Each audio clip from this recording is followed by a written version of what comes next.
بسم الله الرحمن الرحیم. نن زموږ د علم الصرف آخرین دویم نمبر سبق ته. په دې دویم نمبر سبق کې اول نمبر سبق مونږ ډیر اوږد کړو. په هغه کې دا اوس چې کوم مونږ مثالونه لیکو او دا تعریفونه لیکو، په دې ټولو مونږ په یو نقشه کې مثالونه او د هغې تعریفونه هم ټول هلته بیان کړي وو. په بهرحال کتاب کې په دې ترتیب باندې دا کم د یو کم قسم دی د هغې تعریف او مثالونه ورکړي دي. نو کوشش وکړو چې د کتاب مطابق مونږ دا خپل سبقونه حل کو. نو دې کې مونږ لا یو شعر راکړی دوه کړی دي. وایي صحیح هستو مثال استو مضاعف، صحیح استو مثال استو مضاعف. صحیح یو شو، مثال دو شو، او مضاعف درې شو. لفیف ناقص محموز اجوف، لفیف ناقص محموز اجوف. لفیف څلورم شو، ناقص پنځم، محموز شپږم او اجوف دا اوم شو. نو موږ ته د دې کتاب په شروع کې لیکلي وو 7 اقسام د اوو قسمونو بیان. نو هغه اووه قسمونه دا دي. صحیح چاته وایي تعریف هم کړی، انشاءالله اوس به دلته تعریف او مثالونه لیکو. مثال چاته وایي هغې هم په اولني سبق کې مونږ نقشه جوړه کړې وه، په هغې کې هم تعریف او مثالونه لیکلي. مضاعف چاته وایي دا مخکې تعریفونه او مثالونه را روان هم دي او په اول درس کې مونږ نقشه کې ټول بیان کړي دي. لفیف هم بیان کړی، ناقص، محموز، اجوف او واپس را روان هم دي. نو دا مونږ به انشاءالله د صحیح مونږ د هغې د اول درس کې ویل هم دی، نن درس کې به مونږ د صحیح تعریف وکړو چې صحیح چاته وایي. صحیح صرفیان صحیح کمی صیغې ته وایي. نو صحیح داسې کلمې ته وایي یا داسې صیغې ته وایي یا داسې لفظ ته وایي چې نه د هغې په حروف اصلیو کې حمزه وي. صحیح داسې کلمې ته وایي چې نه پکې حمزه وي، نه پکې د حروف علتو، حروف علت دوه دي، درې دي، واو الف یا، نه پکې د حروف علتو نه یو حرف وي، نه پکې د حروف علتو نه یو حرف وي، او نه پکې د یو جنس مثال ما معنی لیکلي یو شان دوه حروف وي چې یو شان هم پکې دوه حروف نه وي. ټیک شو جي. نو لکه ضربه بر وزن فعاله، نو دا ضاد چې دی ضاد دا د فا کلمې مقابله کې دی، او د عین چې دی د عین د مقابله کې را ده، او د دې لام په مقابله کې با ده. نو ضربه بر وزن فعاله دا د فعل مثال شو. ٹھیک شو. نو دا ضربه اوس صحیح صیغه ده، صحیح کلمه ده. ولی چې د ضاد را با فا عین لام مقابله کې دي. ٹھیک شو. د فا مقابله کې ضاد ده، د عین مقابله کې را ده، د لام مقابله کې با ده. نو د فا عین لام په مقابله کې یا د فا عین لام په ځای باندې یا د فا عین لام ته مخامخ دا یو بل ته مخامخ ولیکي. نو د فا عین لام ته مخامخ نه پکې حمزه شته، نه پکې واو الف یا نه یو حرف شته، او نه پکې دوه یو شان حروف ته. ضاد ځان له یو حرف ته، را ځان له یو حرف ته، با ځان له یو حرف ته. نو داسې صیغو ته چې حمزه هم پکې نه وي، په فا عین لام کلمې په ځای باندې حمزه هم پکې نه وي، د فا عین لام کلمې په ځای باندې واو الف یا هم نه وي، د فا عین لام کلمې په ځای باندې یو شان دوه حروف هم نه وي، لکه را را، دال دال، با با، یو حرف پکې وي. نو ضادم یو دی، رام یو ده، بام یو ده. نو دوه حروف خو پکې نشته. وګورئ، نو اول حرف حمزه هم نه دی، دویم حرف هم حمزه نه دی، دریم حرف هم حمزه نه دی، نو حمزه هم پکې نشته. حروف علت واو الف یا دي، نو په ضاد را با په ځای باندې نه واو شته، نه الف شته، نه یا شته، نو حروف علت هم پکې نشته. نو داسې صیغې ته چې حروف علت هم پکې نه وي، دوه پکې یو شان حروف هم نه وي، او حمزه هم پکې نه وي، داسې صیغې ته صحیح وایي. نو د فعل مثال ضربه، او د فعل ثلاثي مثال چې درې حروف اصلي پکې وي، نو فعل ثلاثي مثال ضربه، او د فعل رباعي مثال بعثره،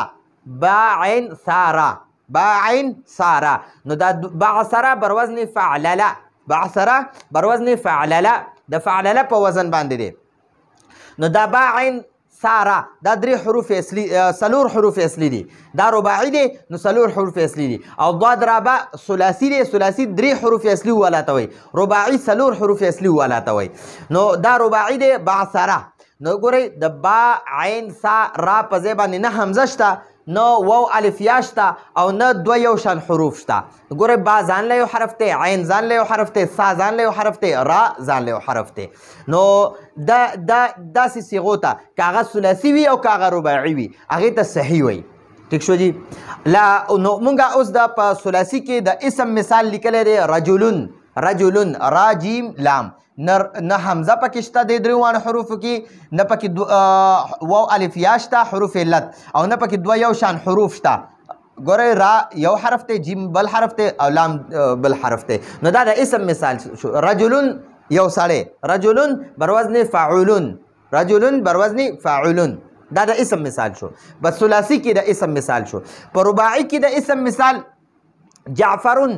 جعفر چې دی که نه جیم عین فارا جیم عین فارا نو ګورئ دا څلور حروف دي څلور دا د اسم څلور حروف دي رباعي دی دا اسم رباعي دی څلور حرفي ځای دی په دې کې څلور حروفو کې نه حمزه شته نه پکې د واو الف یا حروف علت نه یو حرف شته او نه پکې دوه یو شان حروف شته جیم ځان له بیل حرف دی عین ځان له بیل حرف دی را ځان له بیل حرف دی او دا فا ځان له بیل حرف دی نو جعفرون بروزن فعللون جعفرون بروزن فعللون دا د اسم مثال شو جعفرون هم د اسم مثال شو رباعي کې او رجلون د اسم مثال شو په ثلاثي کې او بعثره دا د فعل مثال دی رباعي دا د فعل رباعي مثال دی او ضربه د فعل ثلاثي مثال دی نو دا ضربم صحیح صيغه ده صحیح کلمه ده بعثره دا هم صحیح کلمه ده دا ضربه دا فعل هم صحیح دی او بعثره دا هم فعل هم صحیح دی ځکه چې نه پکې حمزه شته نه دوه حروف دا حروف علت پکې شته او نه دوه یو شان حروف پکې شته دا رجلون اسم هم صحیح دی دغه حروف علت حمزه او دوه یو شان حروف نشته او جعفرون اسم هم صحیح دی دغه حروف علت او دوه یو شان حروف نشته نو دا خو زمونږ د صحیح تعریف وشو صحیح هم دغه ته وایي ټیک شو اوس محموز څه ته وایي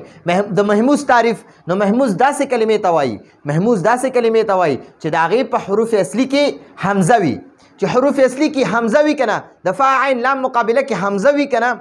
نو دغې ته محموز وایي دا محموز بیا درې قسمونه دي یا به دا حمزه د فا په مقابله کې وي یا به دا حمزه د عین مقابله کې وي یا به دا حمزه د لام مقابله کې وي که حمزه د فا مقابله کې وي محموز الفا ورته وي که حمزه د عین مقابله کې وي محموز العین ورته وي او که حمزه د لام مقابله کې وي محموز اللام ورته وي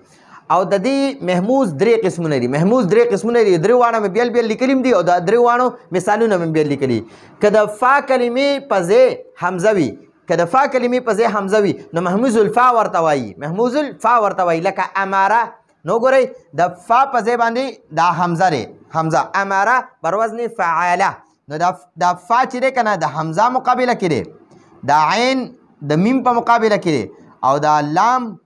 د دې را په مقابله کې دی نو ګورئ د فا مقابله کې حمزه دی د فا مقابله کې حمزه دی نو ځکه دې ته محموز الفا وایي محموز الفا ورته وایي او دا صحیح نه ده ها دا صحیح نه ده اوس دا کمزورې شوه صحیح طاقتوره صیغه وي او دا محموز بیا محموز او معتل او مضاعف دا صیغې چې دا کمزوري وي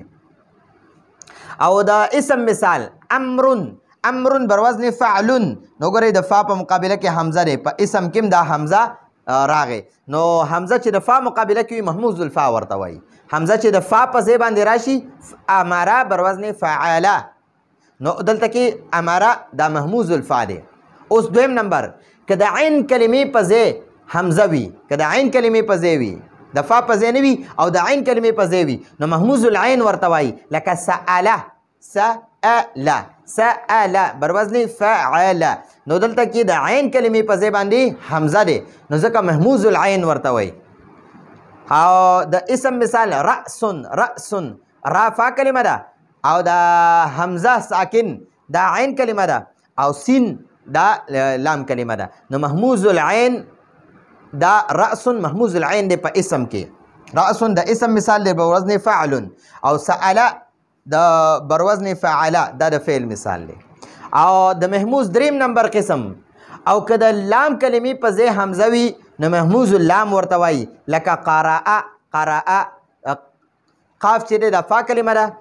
را عین کلمه ده او دا حمزه دا لام کلمه ده نو لام کلمې کې حمزه راغی د لام کلمې په ځای حمزه راغی نو ځکه ورته محموز اللام وایي نو دا قراءه دا د فعاله په وزن باندې دی دا د فعل مثال دی او د اسم مثال جزء جیم فا کلمه ده زا عین کلمه ده او دا حمزه دا لام کلمه ده نو د لام کلمې په ځای چې حمزه راشي محموز اللام ورته وایي نو دا زمونږ د نن ورځې درس و په دې نن درس کې مونږ د صحیح او د محموز تعریفونه وکړه او د محموز بیا درې وانه قسمونه بیان کړه او د هغې مثالونه مو لیکل دا زمونږ د نن ورځې درس و راتلونکي درس پر اجازت غواړو هذا هو المرام والله اعلم بحقیقة الكلام